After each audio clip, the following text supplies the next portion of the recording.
It was a couple of years in the making. Frankly, it got to the point where I said to hell with the WWE Network, and I didn't even know if they were ever actually going to follow through and be able to finally do it. Well, they came out and said that they had a major announcement to make on January 8th, 2014, this past Wednesday, at 9:30 p.m. Eastern Standard Time. And I will give the WWE credit where credit is due. They did indeed make an earth-shattering major announcement revealing that the WWE Network is finally, after a few years of being in the works, it is finally a reality. And I will give the WWE a lot of credit for this. This is something that is generating a lot of buzz and a lot of excitement, a lot of positive buzz for the company right now. And you can always use that. You often hear that the worst publicity is no publicity at all. The worst impression you can make is no impression at all. Sometimes it's better to make a bad impression than a good impression. Whatever the case might be, the WWE definitely has generated some very good publicity for themselves, both in the IWC universe and then in the mainstream media as well. They've got a lot of people talking about this company and talking about what they're doing and talking about how what they're planning to do can potentially be very game changing. And like I said, it's generating a lot of good buzz and feelings for the WWE right now. And I sat back and watched a lot of the reactions over the past 24 hours or so to it, and I see a lot of positive reactions, very, very minimal negative reactions, and it's very rare that the WWE can do something and get such a unanimous positive reaction that what they've gotten, and they deserve a lot of credit for it. It's obvious that they had a plan, they thought they were going to go in one direction, backed off, did the right thing, weren't stubborn about it, rethought things, reevaluated their situations, and totally changed their game plan and decided to launch it in a very aggressive, positive type of manner. And that's exactly what they've done here. So what I'm deciding to do in this video, and what I'm determined to do, is take a full, in-depth look at the WWE Network. What it is, how it's going to work, what it brings to the table, what positives there are for this for the WWE, what potential concerns I have for this for the WWE, and what the long-term ramifications are or are not ultimately for the WWE Network. But let's start off first with some of the basics about what the WWE Network actually will be. The WWE Network, to me, is what I would basically call like WWE Flicks. It's going to be an internet service, 24 hours a day, 7 days a week, brought to you in 720 pixel high definition. So kind of like a Netflix, let's say. It's like WWE Flicks in a lot of ways. But in terms of what the network brings to the table and what it is offering, here's how it works. You've got your price point, which I think was very incredibly aggressively set at $9.99 a month with a 6-month commitment. That's $9.99 a month with a 6-month commitment. So over the course of 6 months, you're looking at $59.94. But then when you start to look at the meat and potatoes of what this includes, you're talking about all 12 WWE pay-per-views live and also on demand. That's all 12 of them, including the Big Four, the Royal Rumbles, the WrestleManias, the SummerSlams, the Survivor Series, some other pay-per-views you might like Extreme Rules and Money in the Bank. You think about it, whereas for a WrestleMania where last year you had to pay $70 for it in high definition, you could pay for it this year by getting a subscription to the WWE Network. That whole 6-month commitment is $59.94 or $9.99 a month. You basically have gotten WrestleMania itself for $10 less than you would have last year, and you get a whole lot else that goes along with it. You get 30-minute pay-per-view pre and post shows. You get 30-minute live pre and post shows for Raw and SmackDown. You get some new original content like it's this Monday Night War series, WrestleMania Rewind, WWE Countdown, the WWE Legends House. They're also going to show NXT and Superstars on this. A big kicker here that a lot of people are very excited about is that all WCW, ECW, and WWF/WWE pay-per-views are going to be included in an on-demand basis through the WWE Network. You also get some uncensored encores of Raw in SmackDown, in Main Event, just all types of possibilities here. So much content, an infinite amount of content. And when you think about it, for $9.99 a month, $59.94 for 6 months, you get all the old WWE, ECW, WCW pay-per-views. You get some original series. You get to watch NXT and Superstars. You get all the pay-per-views during that time, live and on demand, so you go back and watch it later. An incredible value for the buck, no question about it. In terms of distribution, this is where we really now should understand why the WWE app was being hammered so much by Michael Cole on television and being hammered so much by the WWE. It was ultimately, big picture, all about potentially setting up the infrastructure for distribution of the WWE Network. How is it going to be distributed? Where is it going to be available for you to watch it at? Any desktop or laptop through the WWE Network website. You could use a Roku, I think that's what it's called, the Roku video streaming box that hooks up to your television.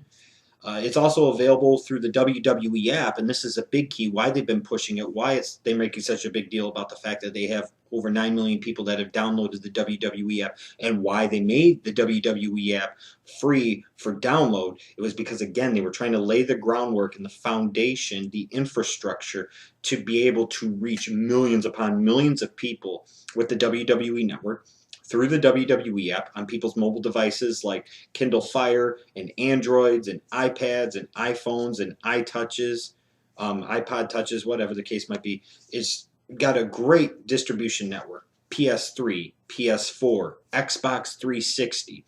Now, it's not available yet on smart TVs. It's not available yet with the Xbox One, but the company right now is talking about that potentially being in the works for the summer or maybe fall of 2014.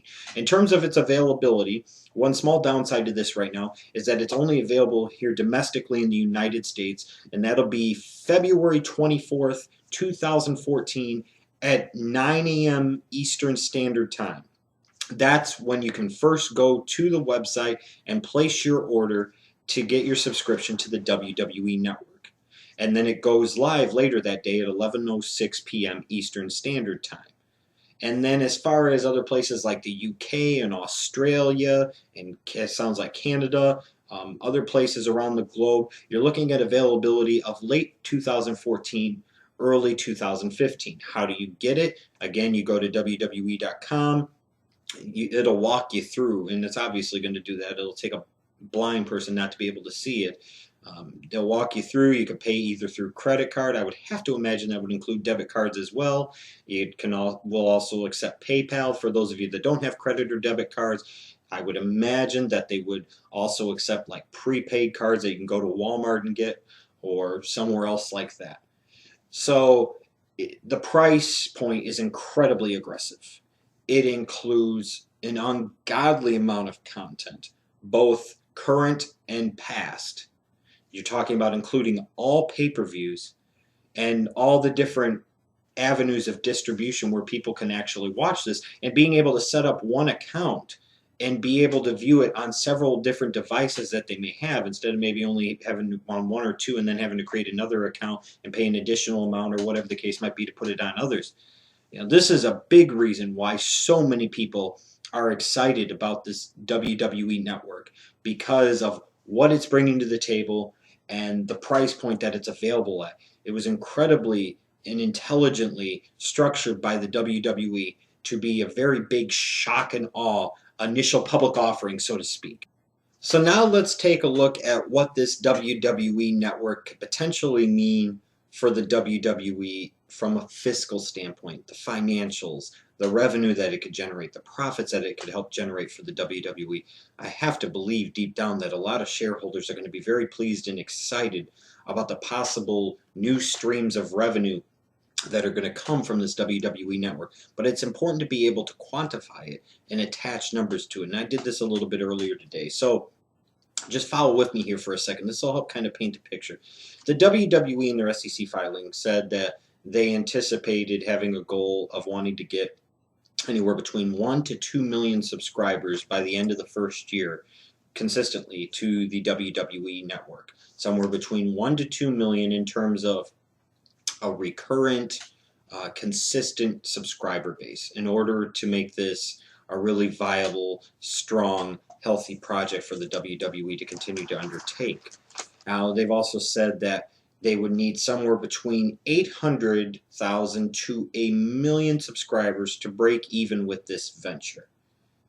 So, based off of that, and let's say over the course of an entire 12-month calendar year, 6 months at $9.99 a month equals $59.94 for that 6-month block per individual.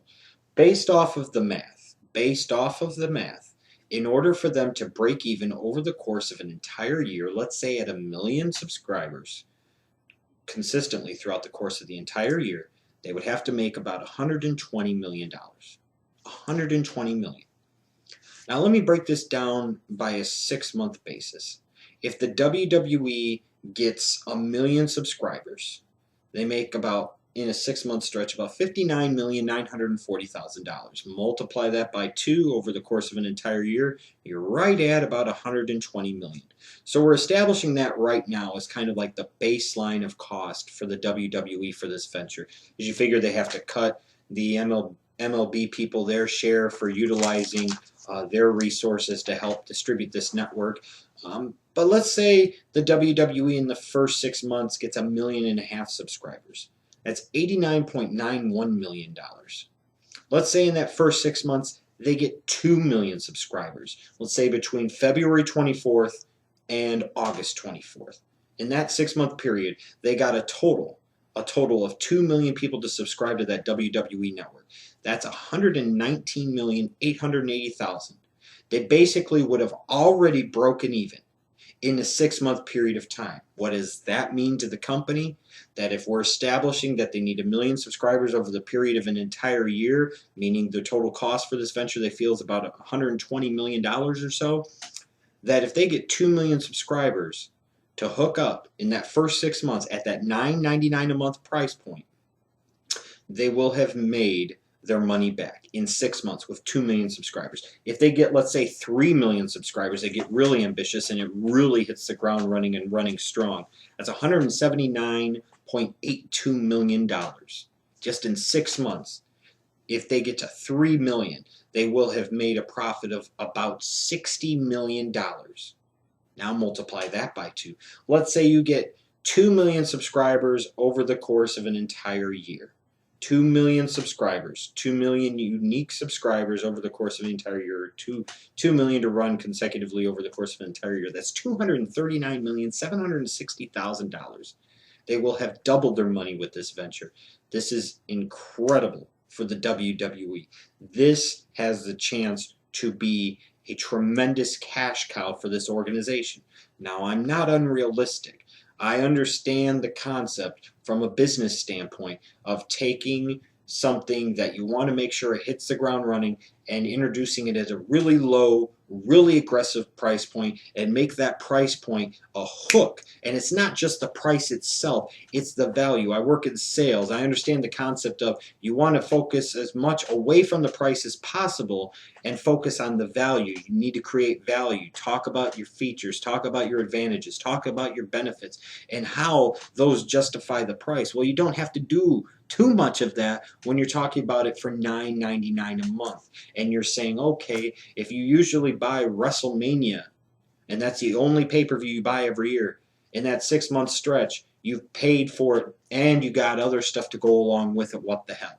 If you buy all the big 4 pay-per-views, this more than pays for itself. It itself builds tremendous value. It sells itself, especially when correlating to that price point. But even if that price point was twice as much, it would still be incredibly justified based off of the value, the benefits of what these features that the WWE Network has are going to bring to your customers, your consumers. But let's just say, for example, they eventually, after 6 months, maybe raise the price for existing customers to $14.99 and keep it for new customers at $9.99. It's something you see in cable and all other types of avenues where new new customer prices are a little bit lower than your current customers. It might seem wrong, but that's the reality of the business world. If they got 1 million subscribers at $14.99 a month for 6 months, that's $89.94 for that 6-month period. 1 million, that's $89,940,000. So about $30 million, dollars away from breaking even just after 6 months. So if you do that over a whole year, that's $179,880,000. They will have made a profit of close to $60 million on this particular venture. Get to 1.5 million over an entire year, that's 269 million, million, not thousand, $1,820,000 at that $14.99. 2 million, it's 179,880,000 for 6 months, 359,760,000 over the course of an entire year. Think about that. For an overall overhead of about $120 million, if they got even, let's say, 1.5 million subscribers at that number of $14.99 down the road, they're making $269 million off of it. That's a net of close to $150 million. Or let's say they just keep it at that $9.99. They don't want to ruffle feathers right away. They want to make sure that they establish it and they continue to stay aggressive and they stay very strong in their price point here of $9.99. And let's say by the end of the first year they get to 2 million subscribers. Just think about that for a second. 2 million subscribers, 2 million subscribers that keep it over the course of an entire year. That's 239, almost $240 million. They will have almost doubled their money. There is huge potential here for this to be a real cash cow for the WWE, and by far one of the most, if not the most profitable ventures that they will do and will have ever done. One big topic of conversation that has come up with this transition to the WWE Network and the fact that all 12 WWE pay-per-views in a calendar year are going to be available here on the WWE Network as part of a $9.99 a month price point is that this is a huge transition away from the old standard professional wrestling pay-per-view model that frankly Vince McMahon built and created and cultivated himself for close to 30 years. And there's a lot of concerns about, well, this really needs to work out and this really needs to pay off at the WWE Network because the losses of pay-per-view revenue is going to be tremendous. I get what people are saying, but that's not painting an entirely accurate picture. I did some more number crunching here, and this will, I hope, paint a little bit of a better picture where it's a bit of a concern, but it's not as big of a concern as maybe a lot of people are making it out to be. And here's what I mean. Let's start off first with the big 4 pay-per-views of 2013. That's the Royal Rumble, WrestleMania 29, SummerSlam, and Survivor Series. Now, when we talk about pay-per-view buys, first the WWE will usually release estimates of the total pay-per-view buys. And for the Royal Rumble this year, it was somewhere around 579,000 for the 2013 Royal Rumble. And people will say, well, that doesn't seem like that's that bad. But you have to keep in mind here that for us, especially that are here in the United States, we might picture that being 579 United States customers that pay a United States pay-per-view price of whatever, $50, $55. Well, that's not painting an accurate picture. Only 364,000 of those pay-per-view buys were domestic here in the United States. The other 215,000 were internationally spread out all across the globe. And in a lot of cases, like in the UK and Germany, etc., the pay-per-views, especially even the big 4, come at a much cheaper price point than what the US audience has to pay. And that's just the way it's been for a period of time now. In fact, with some of the secondary pay-per-views, some of these other countries get them for free. They don't even have to pay an additional part because it's usually part of like, a Sky Sports package where you're already paying extra for that every month. So it's something that is included. It's something that is given away. So just crunch some numbers here and just to paint a picture in terms of the financials of this potentially for the WWE. Let's say, assuming best case scenario that people paid like $50 or $55 for the Royal Rumble, everybody did it in high definition, and then it was like $20 for the international people across the board. WrestleMania, I'll use $70 as a standard because that's how much it was for the HD version of WrestleMania 29, and then I'll use again like $20 for the international, and I'll go down the line. With Royal Rumble, you would have maybe received $20 million in total revenue from the domestic United States customers, and maybe another 4 to 5 million from your international buyers. So it's about $25 million in pay-per-view revenue right there. WrestleMania 29, total pay-per-view revenue, maybe about $40 to $45 million from your domestic buy rates and purchases, about another 8 to 10 million from your international customers. So let's just say $50 million in pay-per-view buy rate revenue. SummerSlam, maybe $10 million because they only did 296,000 buys worldwide, 180,000 of those approximately being domestic, based off of the usual percentage of about 60 to 65% of the buy rates are domestic, the rest are international. That's about $10 million domestically, maybe another $2 million internationally. Survivor Series, I believe, did less than 200,000 buys this year, so that's maybe between the two, maybe another $7.5 to $8 million. So looking at the big four pay-per-views, that's about $100 million in total revenue between those four right there. Okay, now let's look at the other 8 pay-per-views, the second 8 pay-per-views, so to speak.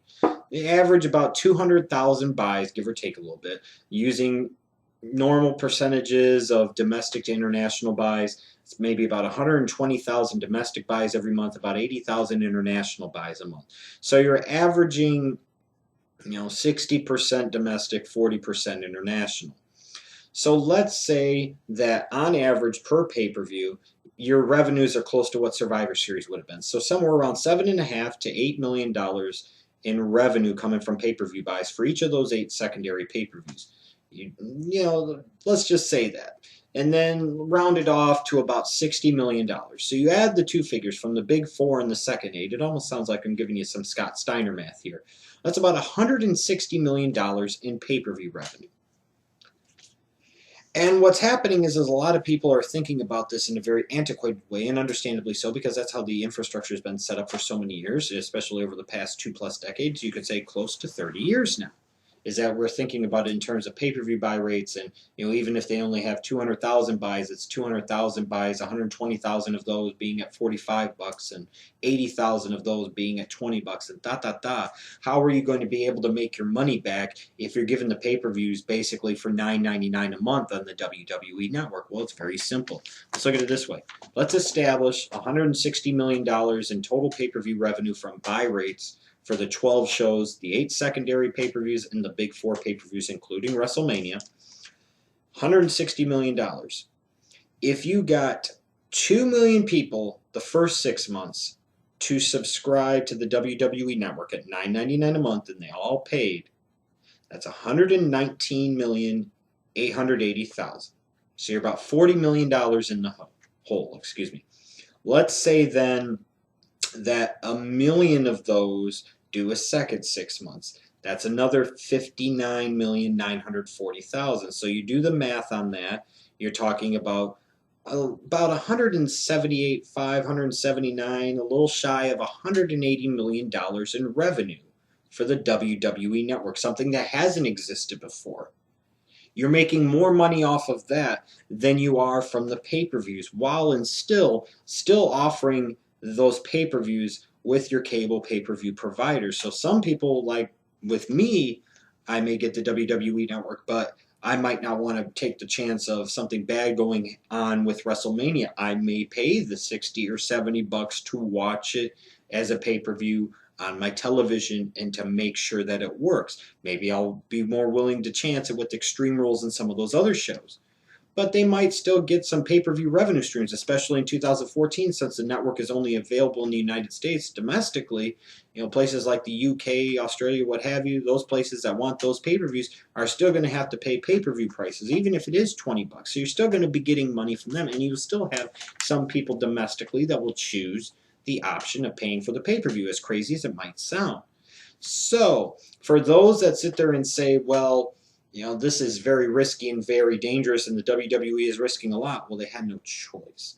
The WWE pay-per-view business model is very antiquated, and the WWE recognizes that and understands that. And the WWE Network is about getting more eyeballs on your product overall, especially your pay-per-view shows, in a way that you could still potentially make your money back and then some and still profit if you completely went away from the pay-per-view business model entirely and only did it on the WWE Network. Because again, like I said, let's say you had 2 million subscribers for the entire year at that $9.99 a month, and everybody paid up.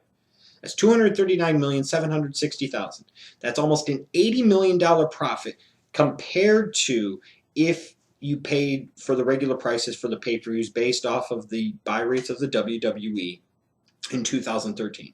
They've made almost $80 million on top of what they would have done the old way, doing it the new way, charging it at $9.99 a month. So this whole notion that it's an incredibly big risk, it's a small risk. It's not an incredibly big risk. And those that say, ooh, I don't know about it. Well, when you really look at the math, it makes a tremendous amount of sense for the WWE to do it. And I applaud them for doing it because the numbers bear out that if executed properly and if they get the audience that they're seeking, the goal that they're seeking, they're not even going to feel the hurt of the loss of the traditional pay-per-view business because they will have made that money up more than enough with the WWE Network. Yes, at $9.99 a month. So let's talk about the positives that seem to be inherent with this rollout of the WWE Network. And frankly, there seem to be a lot of positives that are apparent to me at this point in time. It's $9.99 a month. That's $59.94 for 6 months. That's it. That is a really aggressive, really low initial public price point offering. It truly is. I mean, if you're somebody that smokes a pack of cigarettes a day, every day over the course of a 30-day month, you find a way to cut 2 packs out of it, and you could take that money and pay for the WWE Network.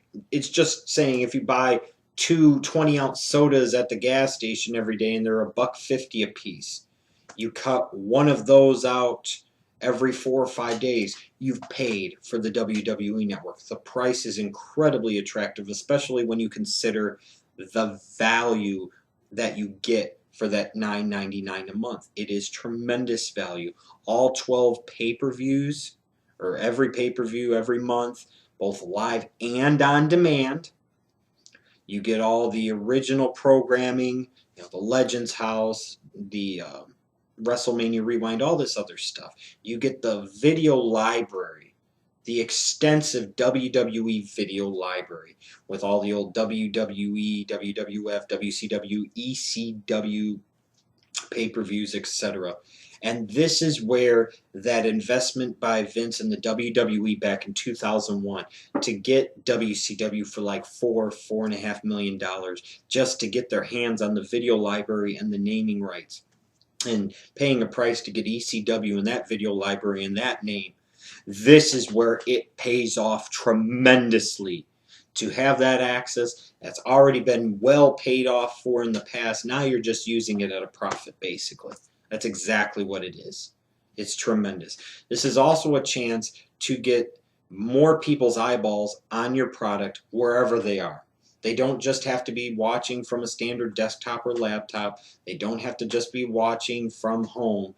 They could be watching it while they're at work. A great message to send, yes. They could be watching it when they're out at the club. They could be watching it when the lady is at them, or the dude is going at the lady. Whatever the case might be, wherever the people are, they can watch the WWE app.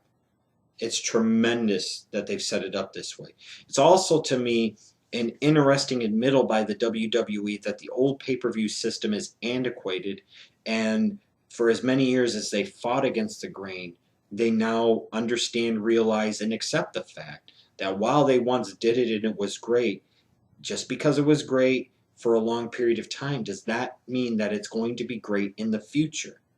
And they have now, I feel like, taken full action before it was too late, before their business started to go down with the ship a little bit, trying to stubbornly latch on to this antiquated business model of the modern pay-per-view. It's an amazing admittal to me by the WWE, one that I wasn't sure I was ever going to get from them. But I'm glad they made it because it was the right move for business. It really, really was. They also have some room here. They've allowed themselves some wiggle room where at $9.99 a month, when it's going to happen eventually, they'll eventually drive up the price point. They'll make that price higher, but they've allowed themselves quite a bit of room to maneuver and slowly get up there to incrementally do it where they can still double what they're charging, and people won't bitch that much. They might say, man, I remember it was $9.99, but for $19.99 a month, you'd still get the pay-per-views. You'd still get them live and on demand. All the old WWE and ECW, WCW pay-per-views, the original programming, what have you, the encores of Raw and SmackDown and Main Event. Get to see NXT and Superstars on your mobile device or on your desktop or your laptop, whatever the case might be. There's a lot of wiggle room in that price. It's also going to get more eyeballs on the pay-per-view product. It's not good when you've got 3.5, 4 million people watching Raw every week, maybe 2 to 2.5 million people watching SmackDown every week, and ultimately, domestically, you're getting 120,000 people to buy Survivor Series. That's not good.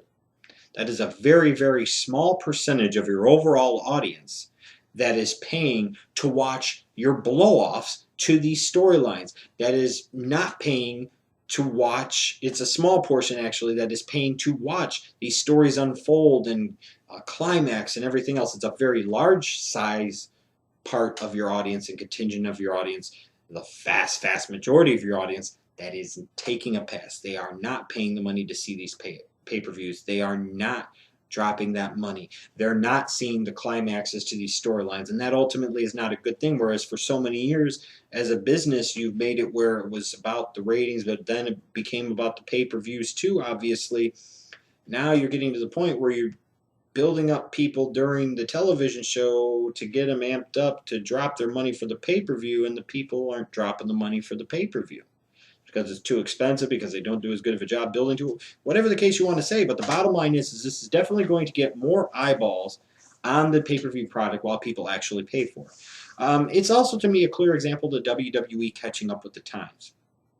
I wasn't sure under the current leadership, especially under Vince and K. McMahon, if this company was going to start even falling more and more behind the times and have the times pass them by. Because let's face it, a few years ago, the WWE as a whole was incredibly deficient in their understanding of social media and the internet as a whole. They have done a tremendous job of catching themselves up with the times to the point where they're kind of innovating a little bit and they're leading the times a little bit. That's the position you want to be. And I do applaud the WWE as well for taking the time that was needed to do what was needed. You know, this is something that was supposed to be rolled out a couple of years ago. Everybody cracked on them. I've cracked on them. I'll probably continue to crack on them for how long it took.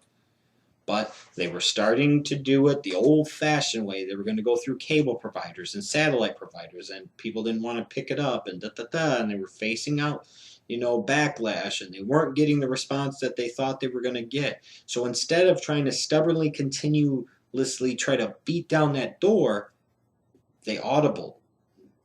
They pulled themselves back in, they regrouped, they strategized, and came up with a new path, a new game plan, and sought that instead. That's not something I would always think that the old WWE would do.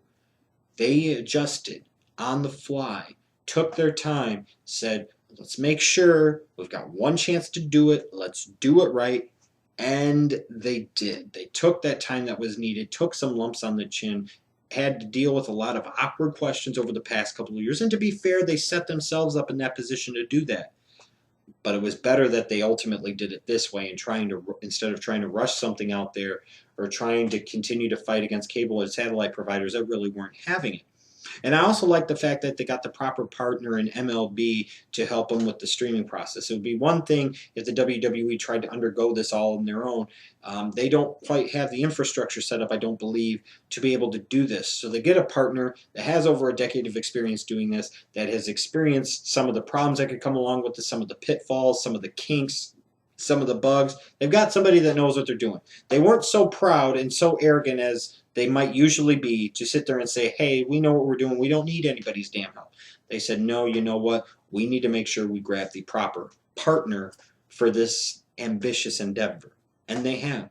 So there are a lot of positives for me to take out of this WWE network. On the flip side, though, there are a number of concerns that I have for it as well.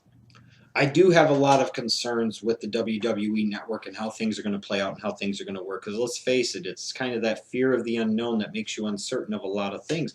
But there are a lot of things kind of staring me in the face right now that make me question if this is going to go as swimmingly and as smoothly as a lot of the WWE's fan base is maybe thinking and expecting, and as swimmingly and smoothly as the WWE might be thinking, hoping, and expecting. Uh, here are some of the concerns. How long is the $9.99 a month going to last? I can't fathom that it's going to last forever. Eventually, they're going to see how much money they're making at $9.99 a month, and they're going to be like, well, what if we charge $12.99 a month or $14.99 a month? Do it in an increment where people don't feel the shock of where you go from $9.99 to 20 or 25 bucks a month. They'll be like a fucking cable company. What are you going to do if people don't pay? Because right now you're doing it, and I find it very interesting that the WWE is going about it, I feel, on one hand, the right way, trying to get themselves some cost certainty by saying we're only going to do it in 6-month commitments. So that way you can't just buy it just to get WrestleMania and then you drop it. We got to get some cost certainty. We've got to get a 6-month commitment out of you. I understand that. Kind of like some gyms do where you get a 6-month commitment, but you pay month to month as you go along. But what are you going to do if those people don't pay? I get the whole concept of wanting to get that commitment, wanting to get that revenue security, wanting to get that cost certainty. I understand all of that. But what are you going to do if the people don't pay? If they go a month or two in and then they don't pay, other than they just cut their service off? Are you going to continue to bill them? Are you going to have debt collectors calling people over 30, 40 bucks? Are you going to hound people over making their next payment of $9.99? That's a very slippery slope you get into if you're WWE. This is one of the things you have to think about. It's not like with the WWE shop where you have to pay for before you get it, and there's not like a contract or a long-term commitment. Here you're talking about locking people into a 6-month commitment. What happens if a lot of the people sit there after 2 months and then they don't pay the third month? It opens a potentially very nasty, slippery slope kind of Pandora's box type of situation. I also have a concern about how the talent's going to get paid now that the old pay-per-view business model is being kind of done away with. For many years, the pay-per-views were these guys made a lot of their money, maybe not so much so in recent years as compared to past years, but a lot of these guys used to get big-time pay-per-view payouts for wrestling on these shows and wrestling in the main event or headlining the show. And now I'm wondering, with the pay-per-view buy rates being done away with in a lot of sense and it being based off of the WWE network, how much this is going to change how the talents get paid. Are they going to get paid what they should be getting paid for the pay-per-view side? They're going to get paid more if the WWE makes more money off of the WWE network compared to doing the old business model of the pay-per-views. Can the infrastructure handle the traffic? Especially at the beginning. You're already announcing that you've got to wait over a month to sign up. You're going to have to wait until February 24th at 9 a.m. Eastern Standard Time.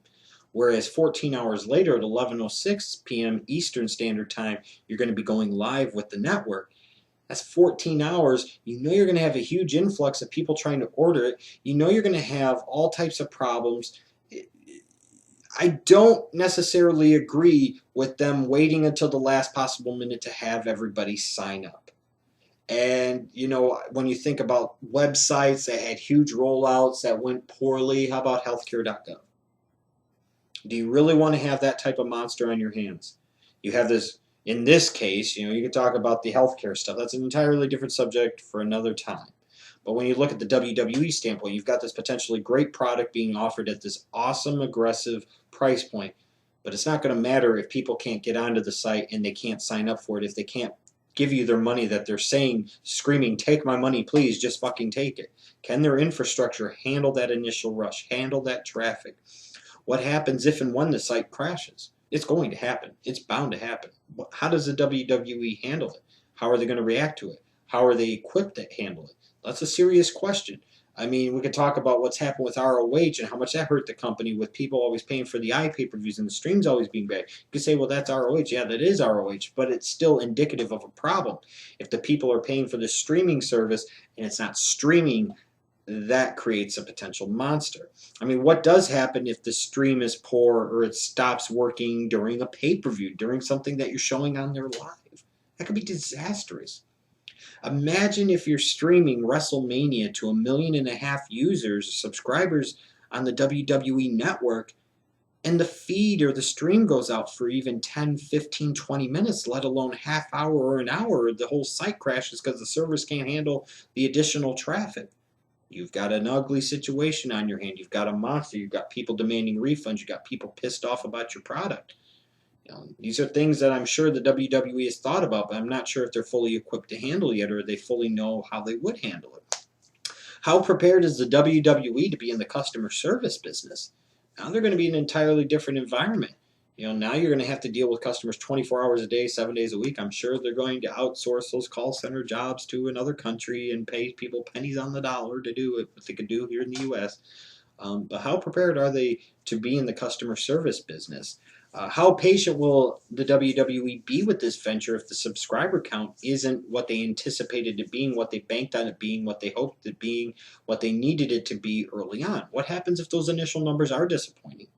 Are they going to stick with it? Are they going to be confident enough in their business model and have mapped out enough of a long-term plan to be able to say, no, you know what? The initial returns are disappointing, but we believe in this. We're going to stand behind this, and we're going to go with this. What will the backlash be for some of the cable companies and pay-per-view providers now that you're basically taking something that made them a lot of money and giving it to people for a whole hell of a lot less on the WWE network? That's a lot of revenue that those cable company pay-per-view providers are no longer going to get.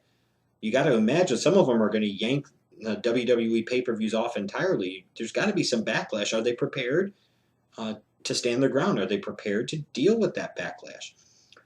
I have some concerns about this being a company that maybe, again, is venturing into something they don't fully understand. See the Bodybuilding Federation, see the XFL, see the Times Square restaurant, see WWE Studios. These are all things that the WWE did to branch out as a company that ultimately failed, I feel, in part because they didn't get into areas that they understood and didn't have long-term business plans. Now, with the WWE Network, this is a little different because this is still pertaining to what the WWE knows, which is sports entertainment, professional wrestling. So I do still have those concerns, though. I think about the Bodybuilding Federation. I think about the XFL. I think about the Times Square restaurant. I think about WWE Studios and crap like that. How is this going to affect pay-per-view show quality? Not even so much from a production standpoint, but in terms of the quality itself. For so many years, you've used this old pay-per-view business model of TV, building to the climax of the pay-per-view where people plunk down 45 to 65 or 70 bucks every month to pay to watch your event. Are you going to de-emphasize the importance of the pay-per-views now that people basically, in a sense, are only paying $9.99 a month for it?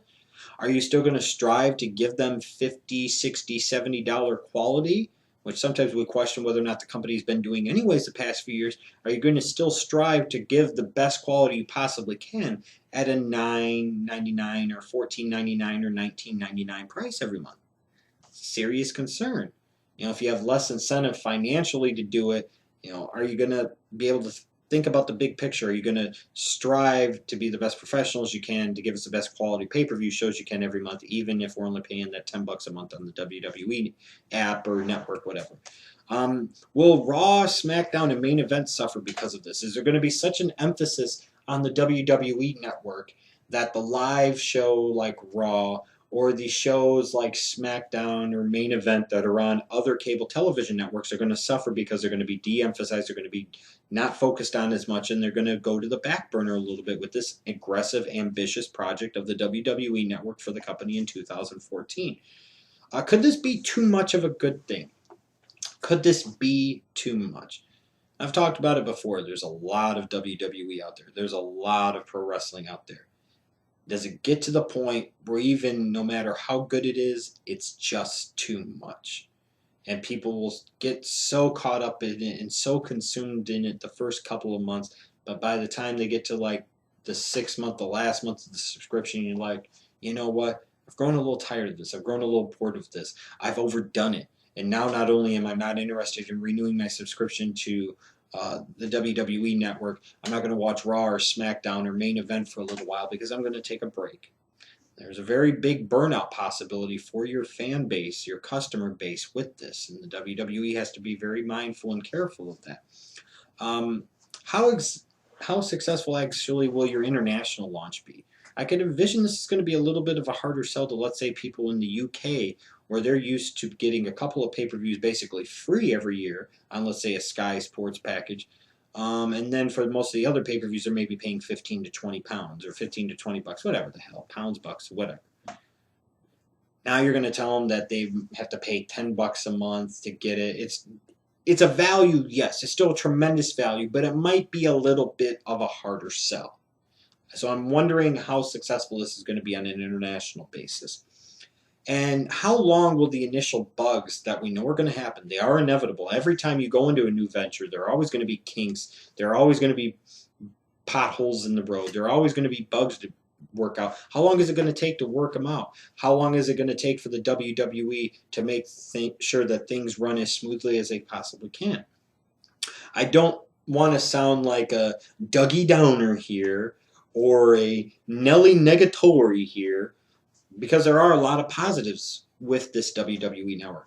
But I do think there are some real, legitimate, viable concerns that the WWE ultimately is going to have to confront, deal with, and address, and hopefully resolve.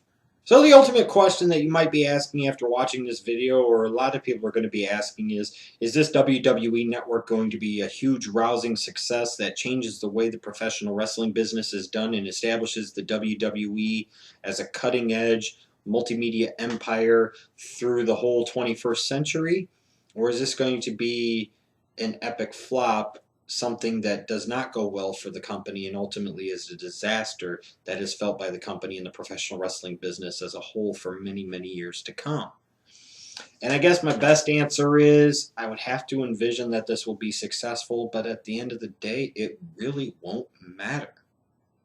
It just will not matter. And I'm going to tell you why. We have to look at this from a big picture standpoint. 2014 is an incredibly huge year for the WWE, and I haven't done a good enough job of talking about this and emphasizing this and what's really important to this company. That was two things: the WWE Network launch and then the renegotiations of their television deals. All of their contracts are up in 2014, especially I believe it's April of 2014.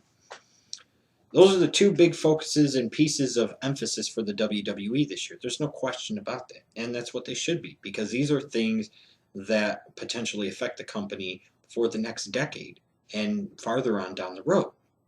When you look at the WWE and their television revenues that they get now from the Raw and the SmackDown and the main event, it's about $120 million a year, give or take, $120 million a year.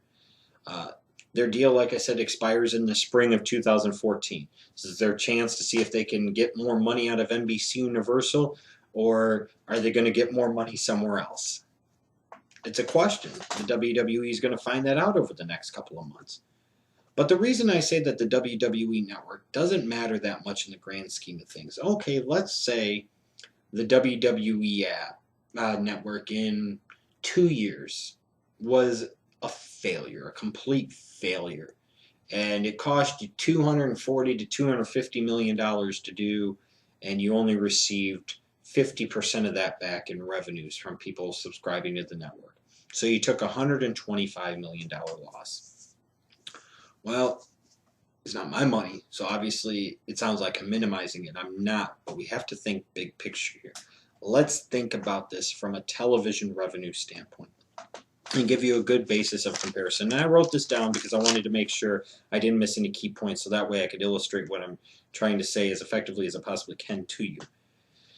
NASCAR is a good basis of comparison for television deals. NASCAR just recently got new contracts through Fox and NBC to free over-the-air television stations that will last from like 2015 to 2024, I believe it is. The total value of those deals for NASCAR between NBC and Fox, and yes, that will take the NBC Sports Network and Fox Sports 1, whatever, but all things entailed, $8.2 billion over 10 years. $8.2 billion. That is $820 million a year in television revenues coming from NBC and Fox combined. And this was after, the current contract that NASCAR is in with the ESPNs and the TNTs and the what have yous and the Foxes. And the ratings are down, 40 something percent from 2005 to now when those contracts were actually signed. And yet NASCAR was able to go and get a huge amount of money increased over. They were able to go from like $450 million a year in television revenues to almost like doubling their money, $820 million a year. That's $8.2 billion between 2015 and 2024. They run 36 Sprint Cup races, I believe it is, 36, 39, whatever the case might be. Their average rating for those events now, and some of them show up on Fox, some of them show up on cable, is about 3.6. That's a 3.6 average rating. Your average rating for Raw is about a 2.9 or a 3.0. One key distinction, though, is where NASCAR is about a 9-month-of-the-year season, the WWE runs 52 weeks a year. It runs every single week. It doesn't stop. So it's generating that average 2.9, 3.0, 3.1 rating every week, all 52, 53, 54 Mondays of a year, whatever it might be. Now, when you look at the average total rating for all NASCAR currently, and that's with the secondary series, the Craftsman Truck Series, all this other crap, all that stuff, the average total rating for everything under the NASCAR umbrella, under all the networks in the current television deal, is somewhere between about a 1.8 and a 2.0. It's important to establish this. And this is on very similar platforms to WWE in the sense that it's a lot of cable, but it's not all cable. They would have races showing up on free over-the-air TV like a Fox, and their average total rating combined for everything is about 1.8 to 2.0. That's everything under NASCAR. The WWE, with their shows like the Raws and the SmackDowns and the main events, have a higher average viewership, higher average total rating, and they do it over the course of a full year as opposed to 36 or 39 weeks out of the year. And what does that mean? You can do the math here, and you can logically think about this yourself, but I'm going to say it anyways. If NASCAR is able to get $8.2 billion over 10 years with a very narrow demographic, it is primarily white people. That's their bread and butter, and everybody knows this. This is not news. You might say, oh, I'm Hispanic, or I'm black, or I'm Asian, and I watch NASCAR. Okay. At what percentage of the overall demographic are you? How much is NASCAR really appealing to you? How much is NASCAR really trying to appeal to anybody that isn't white? Male, female, especially Southern. So their demographics are very narrow, and advertisers look at that when they're talking about paying for ad space during these races, whereas the WWE has a much broader demographic base in terms of families, in terms of ages, and in terms of ethnicities and genders. And it makes them much more appealing to advertisers looking to plunk money into these networks during their shows. So if the WWE is more appealing from a demographic standpoint, has a higher average viewership than NASCAR does right now with all their products, and WWE for all their products similarly, and the WWE does it every single week, not just 9 months out of the year. You're talking about, to me, my opinion only, the WWE has the potential to go from getting maybe 120 to 150 million a year, whatever it is, for their annual television revenues, to being able to command NASCAR, and in my opinion, more than NASCAR money. It's a simple art of negotiation. Maybe the network that you get involved with, whether it be Viacom, NBC, Universal, maybe they want to offer you $600 million. You come at them with $1.3 billion, knowing that your walkaway point is something more than NASCAR money. Just think about how much more cash that would be injected into the WWE, even if they sat there and only got $500 million a year.